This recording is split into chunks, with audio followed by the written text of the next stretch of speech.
The Twain Paradox, published as an obligate pedestrian essay. This essay is almost all self-aware breaking of the fourth wall, and speaking of breaking the fourth wall, I could do with some likes and shares. This essay discusses some issues that are closer to being psychological barriers to relativity theory than logical barriers. But its intention is to clear out some of the implications that relativity does not have, to make it easier to discuss what it really means. My background is tertiary qualifications in engineering, software and mathematics, as well as a dozen years teaching and researching in academia around the world. I also worked a dozen years in heavy industry research. I mention this not to pull rank, but to make my motivation clear. I'm not presenting here any idiosyncratic pet theory, just plain old orthodox mathematical mechanics. I have learned and taught this material in universities, and I'm hoping to put forward the real deal, in a manner of speaking, onto a YouTube channel. My offering is largely in the exposition. I have little interest in arguing 12 rounds with the Flat Earth Society, but rather wish to explain modern mechanical theories to those who have a positive interest in them. I am an expositor, not an apologist here. I had several shots at the twin paradox, not only here, but on Facebook and WordPress, and in private communications. I've come to a pedagogic conclusion. Most concerns regarding the twin paradox are not specific to the twin paradox. They are rather about often implicit and subconscious misunderstandings of the fundamentals of relativity, often protecting an important semi-conscious belief on the part of the audience. In this offering to YouTube, I wish to discuss broadly some of these aspects.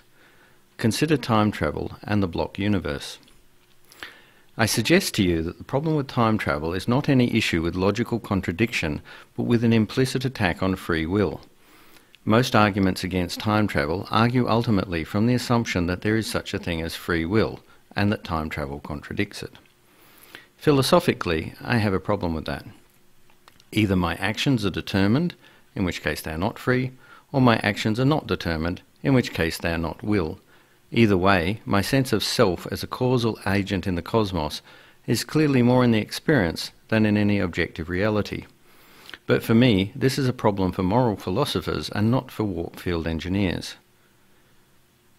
Although posed as many different scenarios, there are really only two basic problems with time travel. The grandfather paradox, which is an example of an inconsistent loop, and the book from the future paradox, which is an example of a consistent loop. Consistent loops, the classic one being where your future self hands you a book of instructions on how to construct a time machine that enables you to go back into the past to hand yourself the book, are not logical contradictions. Even if they seem to be something for nothing, a free lunch in a universe that seems quite devoid of any tendency to hand out care packages. On the other hand, inconsistent loops are, well, inconsistent. If, feeling like committing grand patricide, I take my shotgun and head back into the past, surely my destruction of my ancestry leads to a contradiction that the universe must abhor.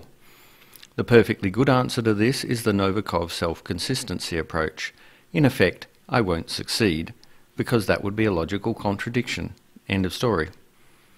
But wait, why can't I blow my grandfather away? Surely he is asking for it. After all, he contrived to create a grandson with murderous intentions. I get him in my crosshairs. I go to pull the trigger. I pull the trigger. Where does this go wrong? And why can't I blow myself away 5 minutes before the time travel trip? I pull the trigger. I've done it. Clearly, I have done the universe a service getting rid of a temporal psychopath. What is the problem? Are we saying that my free will is compromised? Yep, pretty much. As long as you interpret free will in that sense. But that is the point. Ignoring most of the rest of the details, such as what exact low-level principle stops me, the point is that only some configurations are logically consistent, and on the principle that the universe is consistent, they are the ones that will happen, and not the others. End of story. I acknowledge that there are many subtopics invoked by this, but my goal here is just to emphasize that time travel of the kind in which you go back to prevent something from happening and end up being the cause of that very something is entirely logical and consistent. I will skip for now a deeper discussion of stability of material field theories in spacetime with non-trivial temporal circulation. I'm merely trying to demonstrate that time travel cannot be dismissed out of the box. It is not time travel as such that is the problem. It is that many people believe in full-blown free will and feel that full-blown relativity theory thumbs its nose at that. But because arguing free will is a matter of subjective philosophy and not a matter of physics, people avoid letting the argument get to this point, because at this point it is clear the argument borders on the mystical, leading to a form of mental cringe. Let's attack the block universe, or rather, let's attack with the block universe. As with many issues today in popular social media, there are agendas. Am I claiming to rise above it all and be without an agenda? No. Ultimately, I'd like to be well known for quality popular exposition, but what I don't have is much of an agenda in terms of needing one theory or other of our cosmos to be true. I mainly discuss what they are and how they relate to experiments and technology. I am by disposition an engineer. If it works, use it. If not, chuck it. More so, I eschew ontological discussion. What I want to understand and expound is rational empiricism, pragmatism. The theory of general relativity is about pseudo-Riemannian manifolds, but the idea of spacetime is much more general and also can be understood without most of the details of how to construct a Levi-Civita connection from an invariant quadratic form. I use the term block universe in the way that I believe Einstein intended it. In this sense, ephemeralism and the growing block are not alternatives to the block universe. They are tackling an entirely different issue, one that is philosophical, not empirical science. And the block universe still applies to them as well, and to call it eternalism gives an entirely wrong idea as it buys into the same mystical agenda. Any concept of a moving now introduces the problem of what exactly is the now moving in. If there is a focus moving from 1800s through the 1900s to now, then what exactly is it moving in? What does it mean that at one point now was 1800 and that at another point now was 1900? That would have to be a second order time. I have no problem with that as such, but just pack the entirety of that into a manifold and take it away. Introducing the moving focus does not even fix any philosophical problems. Time still passes, we still don't know what it means, and it has close to no empirical meaning at our current level of understanding of the cosmos. And it has nothing to do with any discussion of mathematics and physics. It is not measurable in any sense. It does not affect any technological conclusions. And this, despite Stephen King and his Langoliers. Also, while I agree with Clifford Simak that time is the simplest thing, I don't see any sense in the idea that history fades away after the lantern of now has illuminated it. Life is like a small bird that flies in from a dark night across a brightly lit crowded room and into the darkness again. But that is not physics. The entire flight of the bird envisaged as a four-dimensional space-time pattern, that is physics. Relativity deals not with the philosophical problem of where did we come from and where are we going. It deals with the underlying structure of space-time. It does not worry about any idea that there is or is not a philosophical focal point, but rather considers the possible structures of space-time, the entire timeline, as one whole thing. If we, right now, do not know or even cannot know what the future will bring, this matters not one jot to relativity. Relativity just says that whatever it is that we experience will be consistent with the relativistic field laws, and it describes the way in which the experience of one observer are related to those of another. After all is said and done, after the lantern has passed.